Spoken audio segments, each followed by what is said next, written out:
Hello বন্ধুগণ, কেমন আছো? আশা করি সবাই খুব ভালো আছো। গরমে বুঝতেই পারছো। তো ফেলে দেওয়া রোজ থেকে কিভাবে আমরা রোজ ওয়াটার বানিয়ে সেটাকে ইউজ করে আমরা কতদিন সংরক্ষণ করতে পারি সেটা তোমাদেরকে খুব ভালো করে আমি দেখাবো ভিডিওতে। আর পুরো ভিডিওটা দেখবে। তো চলো, তো রেডি করা যাক। ফেলে দেওয়া রোজ থেকে আমরা রোজ ওয়াটার বানাবো। তো চলো পুরো ভিডিওটা দেখো। একটা একটা করে পুরো পাপড়িগুলো বার করে নেবো তুলে।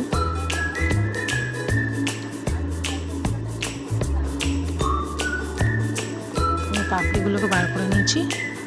আর এই ফুলের পাপড়ি দিয়ে আমরা তৈরি করব আজকে রোজ ওয়াটার।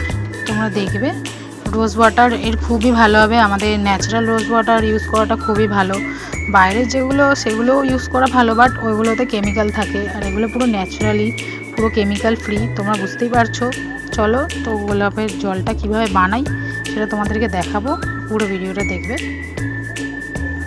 একটা বোল নিয়ে নিয়েছি, এর মধ্যে পাপড়িগুলো দিয়ে দেবো। যত পাপড়ি আছে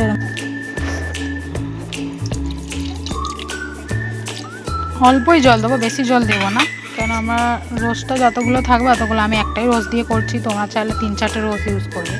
আমি একটাই রোজ দিয়ে করছি। তো পুরো ভিডিওটা দেখো। এরকম ভাই লো ফ্লেমে এটা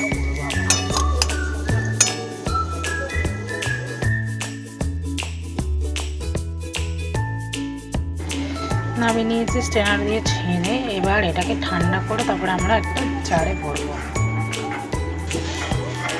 1 চামচ গ্লিসারিন। স্কিনের জন্য আমাদের গ্লিসারিনটা খুবই ভালো।